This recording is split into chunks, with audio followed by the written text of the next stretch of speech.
10월 21일 수요일에 하나님의 모여를 했습니다. 우리 다 기획 찬송 드리도록 하겠습니다.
믿사오며 그 외에도 우리 주 예수 그리스도를 믿사오니 이는 성령으로 잉태하사 동정녀 마리아에게 선하시고 본디오 빌라도에게 고난을 받으사 십자가에 못 박혀 죽으시고 장사한 지 사흘 만에 죽은 가운데서 다시 살아나시며 하늘로 오르사 전능하신 하나님 우편에 앉아 계시다가 저리로서 산자와 죽은 자를 심판하러 오시리라. 성령을 믿사오며 거룩한 교회와 성도가 서로 교통하는 것과 죄를 사하시는 것과 몸을 다시 사는 것과 영원히 사는 것을 믿사옵나이다. 아멘. 우리 찬송 한 장 부르시면 하나님 말씀 보도록 하겠습니다. 나도 비행기 받았다. 그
사사기서 1장 1절 말씀입니다. 구약 성경으로는 360페이지입니다. 사사기서 1장 1절 말씀, 우리 한 절밖에 안 되는데요. 합독하도록 하겠습니다. 여호수아가 죽은 후에 이스라엘 자손이 여호와께 여쭈어이르되 우리 가운데 누가 먼저 올라가서 가나안 족속과 싸우리이까. 아멘. 참 기도하도록 하겠습니다.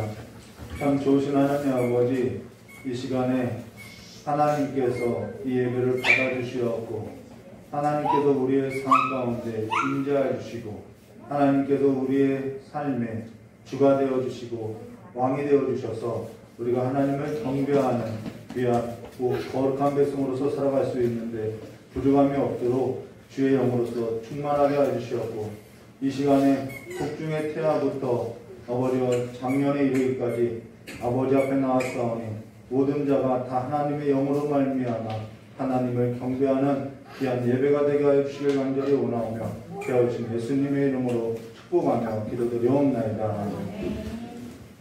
이제 오늘은 사사기 1장 1절로 여호수아가 죽은 후에 라는 제목으로 1절 말씀도 보지 않고요. 이 앞에만 좀 서론적인 것만 기도하였습니다. 오늘은 성경 말씀을 좀 많이 볼 것 같아요. 서론 시간이기 때문에 성경 말씀을 사사기서에 관한 좀 배경에 있어서 좀 보도록 하겠습니다. 근데 사실 설교를 할 때 가장 긴장되는 순간이 언제냐면요. 서론할 때가 가장 긴장된다는 것입니다. 늘 알지 못하는 그 낯선 땅을 밟듯이 익숙하지 않기 때문에 조금씩 하면서 본문이 이러한 내용이구나 라는 것이 가닥이 잡히면 좀 하기 쉬운데 처음 서론할 때가 가장 힘들다라는 것이죠. 근데 이들에게도 가나안 땅은 여전히 낯선 땅을 밟아보지 않았던 익숙하지 않았던 이들의 삶으로서 이들 역시도 이 사사기서는 이들이 살아온 그 낯선 땅에서의 삶이라는 것은 익숙치 않을 거라는 것이죠. 그러면서 이 사사기서는요 시행착오가 많이 있다는 것이죠. 그래서 이 사사기서를 가리켜서 뭐라고 이야기하면요 이스라엘의 청년기라고 이야기한다고 했습니다. 왜 이스라엘의 청년기라고 하면은 청년 때에는 시행착오가 많이 있죠. 그래서 이스라엘의 청년기라고 사사기를 부르기도 한다는 것입니다. 자, 그러나 그러한 시행착오로 인해서 정작 우리가 붙들어야 할 것이 무엇인지 우리는 보게 되고 실질적으로 우리는 누가 우리를 붙들어 왔는지 보게 된다는 것이죠. 그러면 사사기는 어떠한 책이냐 하면은 1절 말씀에 이렇게 말씀하죠. 여호수아가 죽은 후에라는 것으로서 그가 죽고 난 이후에 일어난 일들을 한 300년에 가까운 그 시기에 일어난 일들을 기록한 책이라는 것입니다. 다시 말해서 이들은 가나안 땅에 정착을 하고 나서 왕이 세워지기 전의 역사를 다루고 있다는 것이죠. 근데 이들이 정착하게 된 그 가나안 땅은 어떠한 땅이냐면요. 신명기서 11장 8절과 12절에 이런 말씀이 있죠. 그러므로 너희는 내가 오늘 너에게 명령하는 모든 명령을 지키라. 그리하면 너희가 강성할 것이요 너희가 건너가 차지할 땅에 들어가서 그것을 차지할 것이며 또 여호와께서 너희의 조상들에게 맹세하여 그들과 그들의 후손에게 주리라고 하신 땅 곧 젖과 꿀이 흐르는 땅에서 너희의 날이 장구하리라. 내가 들어가서 차지하려는 땅은 내가 나온 애국과 같지 아니하니 거기에서는 너희가 파종한 후에 발로 물대기를 채소밭에 댐과 같이 하였거니와 너희가 건너가서 차지할 땅은 산과 골짜기가 있어서 하늘에서 내리는 비를 흡수하는 땅이요 내 하나님 여호와께서 돌보아 주시는 땅이라. 연초부터 연말까지 내 하나님 여호와의 눈이 항상 그 위에 있음이라 라는 말로써 이 땅은 산과 골짜기가 있어서 하나님께서 돌보아 주시지 않으면 안 되는 땅이라는 것이죠. 그러나 애굽 땅은 그렇지 않았다는 것입니다. 애굽 땅은 비옥했다는 것이죠. 젖과 꿀이 흐르는 땅이라는 것은 무엇을 말하냐면요. 여기에서 단서를 주고 있는 것이 뭐냐면 젖과 꿀이 흐르는 땅은 뭐와 같지 않다라고 이야기하면 애굽과 같지 않다라고 이야기하는 것입니다. 근데 이 일에 있어서 가장 잘 보여주는 성경 구절이 있는데 그것이 창세기 13장 10절로서 이에 롯이 눈을 들어 요단을 바라본 적 소알까지 온 땅이 물이 넉넉하니 여호와께서 소돔과 고모라를 멸하시기 전이었는 고로 여호와의 동산과 같고 애굽 땅과 같았다라는 말로 여호와의 동산이 뭐와 같았다고 뭐하냐면 여호와의 동산같이 보았다라는 것이죠. 자, 대부분 젖과 꿀이 흐르는 땅이라고 하면은 무엇을 생각하면요, 애국과 같은 비옥한 땅을 생각한다는 것이죠. 롯도 본인이 눈을 들어서 요단을 바라보았을 때 여호와의 동산과 같고 애국 땅과 같았다라고 이야기한 것으로서 여호와의 동산과 같고 애국 땅과 같았다라는 그 말의 의미는 뭐냐면 이것이 여호와께서 복을 주신 것 같았다라는 것을 말해줬다는 것입니다. 애국 땅과 같은 것이 여호와께서 복을 주신 땅과 같았다라는 것이죠. 우리가 사사기를 보기 전에 이들이 정착하게 된 젖과 꿀이 흐르는 땅이 뭔지에 대한 개념을 찾고 들어가야 한다는 것입니다. 지금 이 영상을 보고 있을지 모르는 한 청년이 이런 질문을 하는 거예요. 민수기 13장 23절에 또 에스볼 골짜기에 이르러 거기서 포도송이가 달린 가지를 베어 둘이 막대기에 꿰어매고 또 석류와 무화과를 따니라 라고 한 이 12정탐꾼이 가나안 땅에 들어가서 이 포도송이를 메고 올 정도로 그 땅은 정말 비옥한 땅이 아닙니까? 라고 이야기하면서 비옥한 땅이니까 젖과 꿀이 흐르는 땅이 아닙니까? 라고 질문을 하더라는 거예요. 그때 저의 설명이 부족했는지 이해하지 못하더라는 것이죠. 근데 여기에 젖과 꿀이 흐르는 땅이라는 개념은 땅이 비옥하다, 비옥하지 않다 그 관점에서 말한 것이 아니라는 거예요. 그런 관점으로 말할 수도 있겠죠. 어떤 사람은 그 땅이 비옥하냐, 비옥하지 않느냐 그걸 가지고 젖과 꿀이 흐르는 땅의 개념으로 볼 수 있다는 것입니다. 그러나 성경에서 지금 말하는 것은 그것의 관점을 두고 말하는 것이 아니라 젖과 꿀이 흐르는 땅이라고 한 것은 그 삶의 주체가 하나님이냐 하나님이 아니냐 그것을 두고 한 말이라는 것이죠.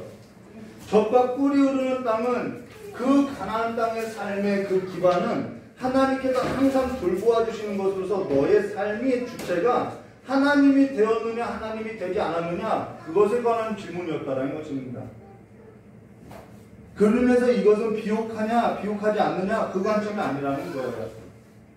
그러면서 애국과 같지 않다는 것으로 애국에서는 모든 삶의 주체가 애굽의 바로였고 애굽의 바로의 그 절대 군주 밑에서 지배를 받았던 삶으로서 지배를 받았던 삶이라는 것이죠. 그러나 젖과 꿀이 흐르는 땅이라고 하는 것은 애국과 같지 아니한 땅으로 하나님의 보좌로부터 다스려지는 것으로 이러한 절대 군주에 의해서 다스려지는 것이 아니라 하나님께서 다스리는 땅으로 하나님의 질서와 하나님의 통치로서 이루어지는 하나님의 나라임을 말해줬다는 것입니다. 그래서 왕이 있을 필요가 없다라는 것이죠. 그러면서 사사기는 하나님께서 다스리는 어떠한 나라를 말하면 이상적인 나라라는 것입니다. 이상적인 나라라는 거예요. 하나님께서 통치하시고 하나님께서 질서를 세워가지고 하나님의 말씀이 기준이 되는 이상적인 나라라는 것이죠. 그러나 하나님께서 다스리는 이 이상적인 나라임에도 불구하고 이들의 현실은 하나님께서 다스리는 이상적인 나라가 되지 않았다는 것이죠. 이들의 현실은 너무나도 암울했다는 것입니다. 그래서 하나님께서 다스리는 이상적인 나라와 달리 사사기서 21장 25절은 어떻게 마치게 되냐면요. 그때 이스라엘에 왕이 없으므로 사람이 각기 자기 소견에 옳은 대로 행하였더라라는 말로서 어두운 역사를 보여주고 있다는 것이죠. 그러면은 이것을 통하여서 이들이 장차 왕을 요구할 것에 대한 그런 암시가 있다는 것이죠. 자, 그러면요. 여호수아가 죽기 전에 이들에게 했던 말이 뭐냐면요. 가나안 땅에 이들이 정착하게 될 것인데 그 정착하게 될 다음 세대를 말하겠죠. 다음 세대에게 남겼던 말이 뭐냐면요. 여호수아서 23장 11절과 13절 말씀해 보시면 이런 말씀이 있죠. 그러므로 스스로 조심하여 너희의 하나님 여호와를 사랑하라. 너희가 만일 돌아서서 너희 중에 남아있는 이 민족을 가까이하여 더불어 혼인하며 서로 왕래하면 확실히 알라. 너희 하나님 여호와께서 이 민족들을 너희 목전에서 다시는 쫓아내지 아니하리시니 그들이 너희에게 올무가 되며 덫이 되며 너희 옆구리에 채찍이 되며 너희의 눈에 가시가 되어서 너희가 마침내 너희 하나님 여호와께서 너희에게 주신 이 아름다운 땅에서 멸하리라 라고 이야기하고 있다는 것입니다. 자, 그러고 나서요.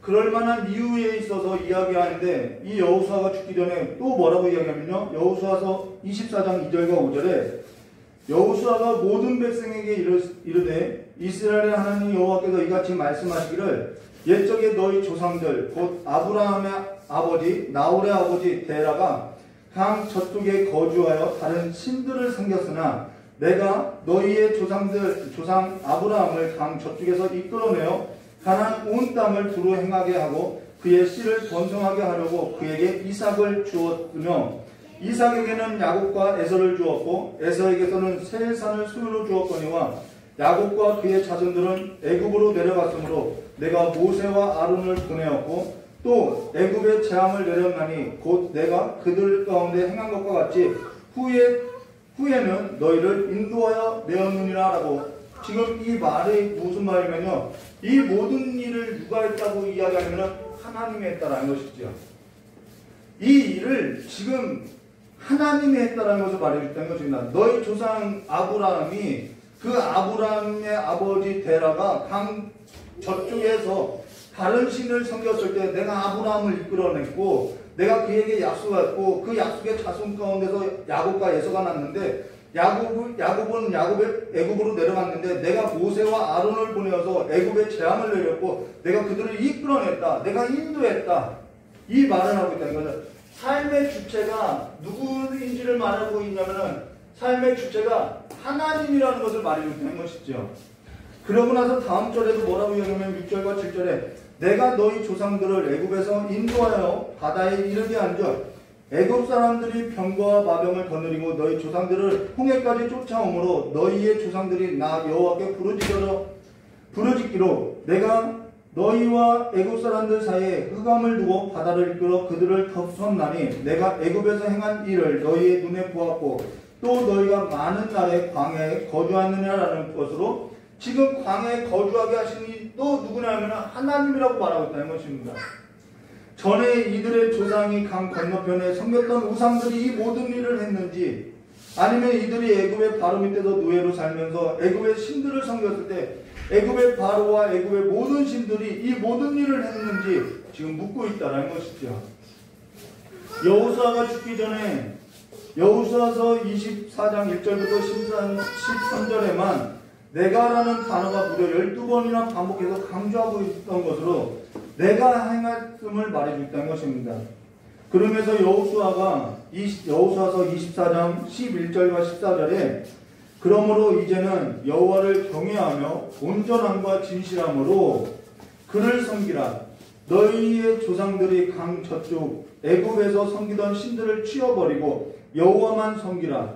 만일 여호와를 섬기는 것이 너에게 좋지 않게 보이거든 너희 조상들이 강 저쪽에서 섬기던 신들이든지 또는 너희가 거주하던 땅에 있는 아모리 족속의 신들이든지 너희가 섬길 자를 오늘 택하라. 오직 나와 내 집은 여호와를 섬기겠노라 라고 이야기했더니요 16절과 18절에 백성들이 대답하여 이르되 우리가 결코 여호와를 버리고 다른 신들을 섬기지를 하지 아니하오리니 이는 우리 하나님 여호와께서 친히 우리와 우리 조상들의 인도하여 애굽 땅 종되었던 집에서 올라오게 하시고 우리 목전에서 그 큰 이적을 행하시고 우리가 행한 모든 길과 우리가 지나온 모든 백성 중에서 우리를 보호하셨으며 여호와께서 또 모든 백성과 이 땅에 거주하던 아모리 족속을 우리 앞에서 쫓아내셨습니다. 그러므로 우리도 여호와를 섬기리니 그는 우리의 하나님이시냐 하니라라는 것으로 점수로 치면요 100점짜리 답변을 했다라는 것이죠. 여호수아가 너희를 인도한 분은 하나님 한 분이다. 하나님께서 홀로 행하신 일이다 라고 이야기했더니 그러고 나서 나는 여호와만을 섬긴다라고 이야기했더니 그 백성들이 우리도 여호와만을 섬기겠다라고 이야기했는데 이것은 점수 주면 100점짜리 답변이라는 것입니다. 자, 그런데요 19절과 21절에 뭐라고 이야기하면은 여호수아가 백성들에게 이르시되 너희가 여호와를 능히 섬기지 못할 것은 그는 거룩하신 하나님이시요 질투하시는 하나님이시니 너희의 잘못과 죄들을 사하지 아니할 것입니다. 만일 너희가 여호와를 버리고 이방신들을 섬기면 너희에게 복을 내리신 후에라도 돌이켜 너희에게 재앙을 내리시고 너희를 멸하시리라 하니 백성이 여호수아에게 말하되 아닙니다. 우리가 여호와를 섬기겠나이다 하는지라 라고 이 세겜에서 이들이 언약을 맺었다라는 것입니다. 이것이 바로 세겜의 언약이라는 것이죠. 근데 이것을 글로 써보니까 우리가 이해하면 되는데요. 이런 거죠. 저희 딸이 줄넘기를 하는데 잘 못해요. 그래서 줄넘기를 하는데 너 하든지 말든지 너가 알아서 해야 하면은 줄넘기 하지 말으라는 얘기가 아니죠. 지금 여호수아가 나는 여호와만 섬기겠다. 너희들은 우상을 섬길 건지 아니면 하나님을 섬길 건지 하라는 것은 선택의 문제가 아니라 하나님만을 섬기라는 얘기라는 것이지요. 그런데 이들이 나 하나님만을 섬기겠다고 어린아이들이 나 줄넘기 할 거라고 하면은 그것이 얘가 진짜 하겠구나 라고 납득이 되느냐는 거지요. 이 말은 그러한 뉘앙스가 있다는 것입니다. 자, 그러고 나서요, 여호수아가 역사의 무대 뒤로 사라지고 새로운 역사 앞에 누가 있냐면은 새로운 역사가 펼쳐졌는데 이 새로운 역사에 이끌 왕이 없다라고 지금 성경이 이야기하고 있다는 것입니다. 근데 왕이 없는 것이 아니라 이제는 하나님께서 친히 이들 가운데 임재하셔서 이들의 왕이 되었음을 말해주고 있다는 것입니다. 사사기는 앞서 여호수아와 또 그에 앞서 모세와 달리 지도자가 없는 것으로서 왕이 있어야 할 때 왕이 없다는 것은 하나님이 그들의 왕이 되었음을 말해주고 있다는 것이죠.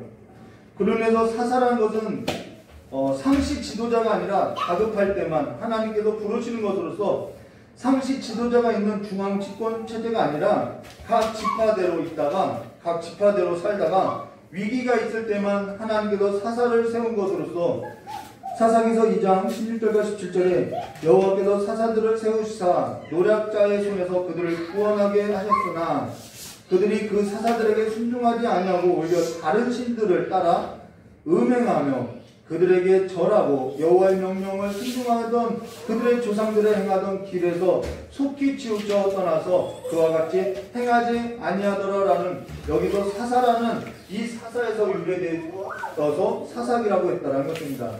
그러면은 사사기는 누가 썼느냐? 사실 알 수 없어요. 그리고 사사기 때는 언제냐면 철병거가 있었던 것으로서 역사적으로는 후기 청동기에서 철기 시대로 약 BC 14세기에서 11세기로 본다는 것입니다. 자, 그러고요. 사사기에서 11장 26절의 말씀에 보면 이런 말씀 있죠. 이스라엘이 헤스본과 그 마을들과 아루엘과 그 마을들과 아르논 강가에 있는 모든 성읍에 거주한 지 300년이거늘 그동안에 너희가 어찌하여 도로 찾지 아니하였느냐라는 것으로서 이들이 정착하고 나서 거의 몇 년 동안의 기간을 보내냐면 300년의 기간을 보내었음을 보여주고 있다는 것입니다. 그래서 기계로 이 사사기는 굉장히 긴 역사라는 것입니다. 자, 그러면 사사기의 주제가 뭐냐? 우리가 앞서 다 이미 보았죠. 이들의 배교라는 것입니다.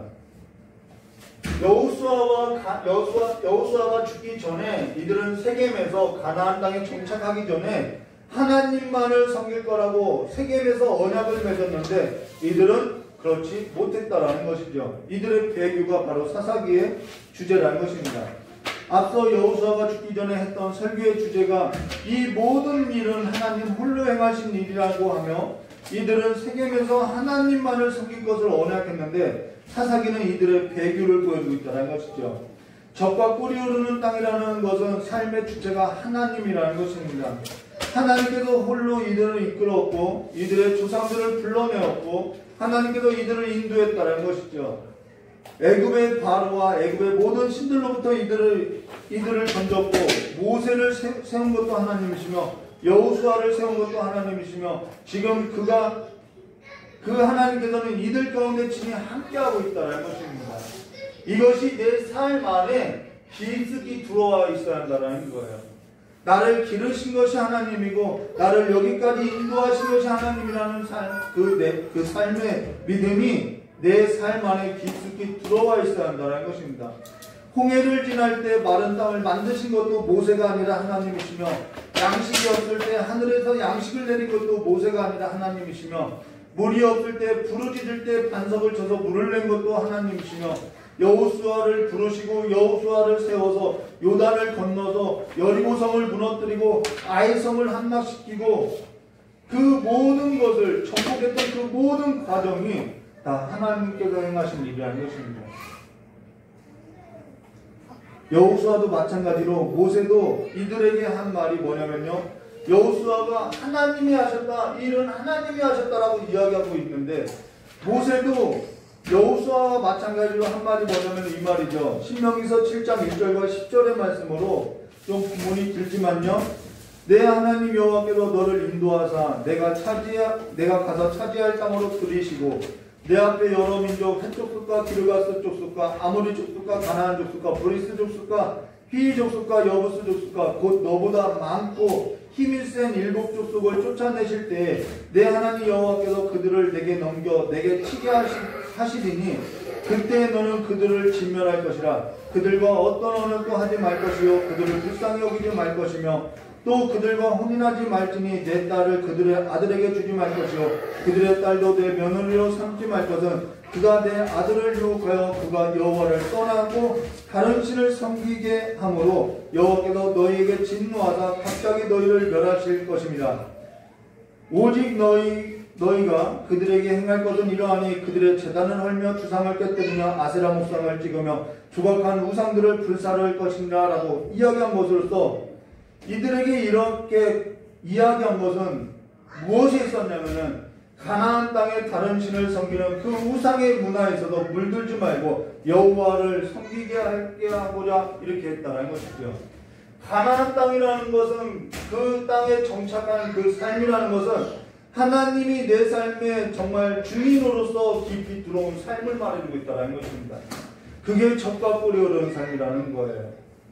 그로 인해서 6절과 10절에 너는 여호와 하나님의 성민이라. 내 하나님 여호와께서 지상 만민 중에서 너를 자기 기업의 백성으로 택하셨나니 여호와께서 너희를 기뻐하시고 너희를 택하시면 너희가 다른 민족보다 수요가 많기 때문이 아니라 너희는 오히려 모든 민족 중에 가장 작은 자니라.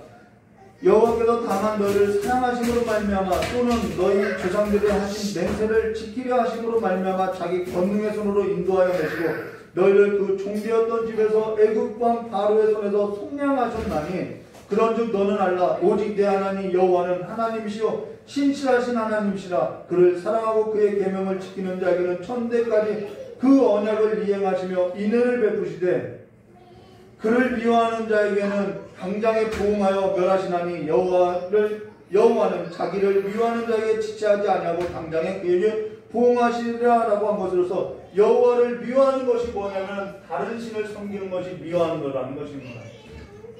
그들은 자신들이 여호와를 미워한다고 한 적이 한 번도 없다라는 거예요. 그들은 자신은 가나안 땅에 정착을 하고 나서 여호와를 미워한 적이 없다고 말하는 것으로 이야기하고 있다는 것입니다. 그러나 여호와를 미워하는 것이 뭐냐면 다른 신을 섬기는 것으로 우상 숭배인 것으로서 그것이 바로 여호와를 미워하는 행동이라는 것이죠. 이들은 가나안 땅에 정착을 하고 나서 가나안의 그 농경 문화를 답습하게 된 것으로서 유목을 하던 그들은 가나안 땅에 정착을 하면서 풍요의 신이 있구나, 해와 달의 별들의 신들이 있구나, 우리가 농사를 짓는데 해도 있어야 하고 비도 있어야 하는데 해의 신이 있고 비의 신이 있구나, 구름과 비를 주관하는 신이 있구나, 풍요의 신이 있구나 하면서 하나님께서 모든 일에 있어서, 하나님께서 하신 그 모든 일에 있어서 뭐 한 거예요? 다른 신들이 있구나라고 그들을 보고 답습하고 숨겼다라는 것이죠. 그러면 그들에게 나타난 현상이 뭐냐면은 혼합 종교라는 것입니다. 그들은 여호와를 미워한 적이 없다라고 이야기하고 있다는 거예요. 여호와를 미워하지 않았다라는 거예요. 그러나 그들의 삶에는 하나님이 들어온 것이 아니라, 하나님이 절대 우선적인 가치가 아니라, 절대적인 것이 아니라 그들의 삶에는 풍요와 다산이 있어야, 우리가 곡물도 있어야 하고 무엇도 있어야만, 이 땅에 비옥해야만 하나님께 제사도 드리고 하나님께 섬길 수 있는 것이 아니냐라는 것으로서 하나님을 혼합해서 다른 신과 섬기더라는 거예요. 젖과 꿀이 흐르는 땅이라는 것은 어떠한 세계관을 가지고 사는 것이냐 하면은 이 모든 것이 다 하나님께서 행하신 것으로서 내 삶에 하나님이 들어온 삶으로서 내 삶의 주체는 하나님이신 것으로서 그 세계관을 가지고 살아가는 것으로서 왕이 없는 것이 아니라 하나님이 곧 나의 왕, 나의 주라는 것이지요. 그것이 가나안 땅의 삶이라는 것입니다. 한 번은 저희 아내에게 이런 질문을 했어요. 왜 나랑 결혼했냐고. 그랬더니 제 아내가 하나님께서 하라고 했으니까 했지. 그리고 또 한 번은 왜 헤어질 기회가 있었는데 헤어지지 않았냐고. 나 성격도 좋지 않고 뭐 가진 것도 없는데 왜 헤어지지 않았냐고 했더니 또 제 아내가 저에게 하나님이 하라고 하지 않아서 그냥 결혼했지라고 이야기하는 거예요. 지금 결혼을 했느냐 안 했느냐를 말하는 것이 아니라 하나님께서 그의 삶 가운데 절대적으로 들어와 있다는 것입니다. 내가 누구를 만나고 누구를 떠나보내고 내가 어디에 정착하고 내가 어디에 정착한 것이 아니라 떠나는 그 모든 일에 있어서 하나님이 내 삶의 주인으로서 절대적으로 들어와 있음을 말하는 거라는 것이죠. 내가 어떠한 낯선 땅을 밟을 때, 내가 어떠한 낯선 환경 가운데 들어갈 때, 어떠한 선택의 기로에 있을 때 하나님이 내 삶에 절대적이더라는 거죠. 월요일 저녁에 기도를 할 때 무슨 생각이 들었냐면 이 세대가 하나님이 절대적이지 않다라는 생각이 들더라는 거예요. 하나님이 내 삶에 가장 우선이 되지 않다 그 생각이 들더라는 것이죠. 사람이 바람을 피면 정말 파렴치한 사람이라고 우리는 정죄를 할 줄은 아는데 정작 자신의 삶이 하나님이 아닌 다른 신들과 바람난 일에 있어서는 아무런 감각도 없고 별로 대수롭게 생각지 않고 자기의 소견대로 행하고 있더라는 것입니다. 학개서 1장 3절과 6절의 말씀에 보면은 여호와의 말씀이 선지자 학개에게 임하여 이르시되 이 성전이 황폐하거늘 너희가 이 땅에 판벽한 집을 거주하는 것이 옳으냐. 여기서 판벽한 집이라는 것은 대리석을 말하고 있다는 것입니다. 그러므로 이제 만군의 여호와가 이같이 말하노니 너희는 너희 행위를 살필지니라. 너희가 만일 뿌릴지라도 수확이 적으며 먹을지라도 배부르지 못하며 마실지라도 흡족하지 못하며 입어도 따뜻하지 못하며 일꾼이 싹을 받아도 그것이 구멍 뚫어진 전대에 넣음이 되었더라 라는 말로서 이 말은 성전 건축하라는 말이 아니라는 것이죠. 이 말은 너희는 너희 행위를 살필지니라 라는 말로서 너희의 마음의 중심이 어디 있는지 살피라는 것을 말해줬다는 것입니다. 삶의 가장 우선순위가 바뀌지 않았음을 말해줬다는 거예요. 삶의 우선순위가 바뀌면요 하나님도 바꾸고 살아가는 것이 사람이더라는 거예요. 내 삶의 우선순위가 하나님이 아니라 다른 뭔가 다른 신이 되고 다른 우상이 될 때는 하나님도 내 그 다른 신에 의해서 뭐가 되는 거예요? 내 삶의 도구화가 되더라는 거죠. 내 삶에 필요한 삶의 도구를 바꿀 때에는 하나님도 내 삶의 도구로서 바꾸는 것이 사람이더라는 것이죠. 큰 차냐, 작은 차냐, 큰 집이냐, 작은 집이냐, 그 삶의 우선순위가 바뀔 때 하나님도 도구하다라는 것입니다. 가나안 땅에 정착한 이들은 하나님을 미워한다고 말하는 적이 없다라는 거예요. 하나님을 사랑한다고 이야기하고 있다라는 거예요. 그러나 이들의 가운데 가져다주는 그 풍요 때문에, 다산 때문에, 그 산 때문에 하나님도 바꾸고 하나님도 도구하더라는 것이죠. 그러면서 입술로는 여호와를 사랑한다고 말을 하고 있다는 것입니다. 사사기서의 서술 방식은 이들의 악을 행한 것을 말해주는데 여기서 악행이라는 것은 우상숭배를 말하고 있다는 거예요. 그러면서 하나님은 이들의 악행에 있어서 우상숭배에 있어서 벌을 내리면은 그 벌이라는 것은 우상을 섬기는 이방민족으로 하여금 그들을 벌을 할 때, 압제할 때 이들은 그 형벌로 인해서 하나님께 부르짖었고 하나님은 이들 가운데 그 부르짖음을 듣고 사사를 세우고 이들을 압제부터 건지시고 구원시켜줬다는 것입니다. 근데 이들의 악행은 여기서 한 번에 끝나는 것이 아니라 계속적이고 반복적이다라는 거예요.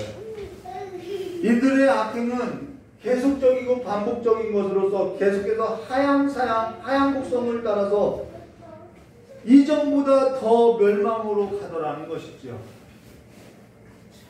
그러나 여기서 한 가지 이들에게 나타난 신앙의 형태가 뭐냐면요, 지금 지적하고자 하는 것이 뭐냐면 회개하면 괜찮아. 회개하면 하나님이 구원해 주셔. 회개가 이것이 계속해서 반복하니까 회개가 구원의 조건이 되었다는 것입니다. 이들은 악행을 저지르고 나서 회개하면 하나님께서 구원해 주시고 용서해 준다는 것이 이들의 신앙이 일반화가 된 것으로서 회개하면 하나님께서 용서해 주시고 구원해 준다는 거예요. 그러면서 구원과 제사함의 근거가 이들의 회개하면 된다는 것에 근거한 것으로서 회개가 구원의 조건이 되어서 어떠한 일이 되었냐면요, 형식적으로, 감정적으로, 정서적으로 울기만 하면 그것이 회개인 줄 알더라는 것이죠. 그들의 삶의 주체가 하나님으로 바뀌지 않고 우는 것이 신앙인 줄 알고 있더라는 것입니다. 그래서 이들은 눈물만 흐르는 것을 회개라고 생각하고 있더라는 것이죠. 이게 이들이 보여주고 있는 신앙의 형태로서 회개도 아니었고 참회도 아니었다는 것입니다. 가나안 땅의 삶은요, 내 삶에서도 내 삶의 주체가 하나님으로서 들어와야 한다는 것입니다. 그런데도 하나님께서는 이들을 구원해 주시고 용서하시는 것은 이들이 회개했기 때문에가 아니라 이들과 맺은 언약을 생각하시고 그들을 사랑하시고 그들에게 자비와 긍휼을 베푸신 것으로서 그들을 구원해 주신 근거는 회개의 근거가 아니라 하나님의 자비에 있었다는 것이죠. 우리가 강조해야 하고 우리가 붙들어야 할 것은요, 바로 하나님의 그 자비와 긍휼임을 말해주는 것입니다. 근데요, 마지막으로요, 사사기서는 그렇게 강조되었던, 우리가 앞서서 강조되었던 법궤가 나오고 있지 않는다는 거예요. 모세 때 그렇게 법궤가 강조되었고 전쟁할 때 법궤를 들고 나갔는데 이 사사기는 전쟁을 하면서 법궤가 나오지 않고 있다는 것입니다. 법궤라는 것은 이들에게 있어서 전쟁할 때 들고 나갔던 것으로서 여호와께서 우리와 함께 하신다라는 것이 바로 법궤의 상징이라는 것이죠. 근데 법궤만 있으면, 회개만 하면, 부르짖기만 하면 다 된다는 신앙을 보여주는 것이 아니라는 것이죠. 사사기는 그 법궤 역할을 누가 하고 있냐면 사사들이 하고 있다는 것입니다. 사사들에게 하나님의 영이 있었다는 것이죠. 그래서 사사기는 하나님의 영이 계속해서 등장한다는 것입니다. 사사기에서 법궤 역할은 누가 했느냐? 하나님의 영은 어디에 있었느냐? 하나님의 영광은 어디에 있었느냐? 하나님의 인재는 어디에 있었느냐? 하나님께서는 지금 누구와 함께하고 있느냐를 보여주고 있다는 것입니다. 지금 이들 가운데 있었고 지금 우리 가운데 함께 계시는 것으로서 지금 내 삶의 주체가, 내 삶의 왕이 내 삶의 주가 누구인지를 말해주는 것이 바로 이 사사기서라는 것이죠. 내 삶의 모든 것이 갖추어 있어도요, 하나님께서 내 삶의 주체가 되어 있고 하나님께서 내 삶에 함께하지 않으면요, 그 모든 것이요 아무 의미가 없다는 것이죠. 내가 모든 것을 갖추어 있어도 그것이요, 내가 이제는 정착하고 사는 그 삶에서는요 아무 소용이 없다는 것이죠. 그리고 내가 아무것도 없고 내가 보잘것이 없어도 하나님께서 임재하시고 하나님께서 함께 하시면은, 하나님께서 자비와 긍휼을 베푸면은 그가 모든 것을 할 수 있더라는 것이죠. 그래서 하나님께서 너의 삶의 주체가 되었느냐 안 되었느냐 이것을 보여주는 것이 바로 사사기라는 것입니다. 내 삶의 모든 것이 갖추어 있어도 하나님께서 함께하지 않으면은 아무 소용 없는 것이고, 내 삶의 모든 것이 갖추어 있지 않아도 하나님께서 함께 하시면은 그 모든 것이 가능한 것으로서 지금 우리에게는 하나님의 자비와 긍휼이 그 어떠한 때보다도 필요한 시기로서 지금 하나님의 자비와 긍휼을 구하는 성도로서 하나님께 붙들려 일으켜지는 삶이 되시기를, 그래서 하나님으로 인해서 하나님과 함께하는 하나님께서 약속하신 그 삶을 누리시기를 주님의 이름으로 축복합니다. 다 같이 기도하도록 하겠습니다. 참 좋으신 하나님 아버지, 사사기서의 문을 이제는 열었사오니 이제는 사사기서를 통하여서 한 발 한 발 하나님을 경험하고 하나님과 함께 나아가고 하나님께서 이루시는 그 삶의 통치가 우리의 삶 가운데 경험되어지는 삶이 될 수 있도록 주님께 역사해 주시옵고, 이제는 그 땅이 비옥하냐 비옥하지 않느냐, 철병거가 있느냐 철병거가 없느냐, 그것이 아니라 주와 함께 그 땅을 밟는 자들 될 수 있도록 주님께서 복을 내려주시길 간절히 원하오며 기하고 계신 예수님의 이름으로 축복하며 기도드리옵나이다. 우리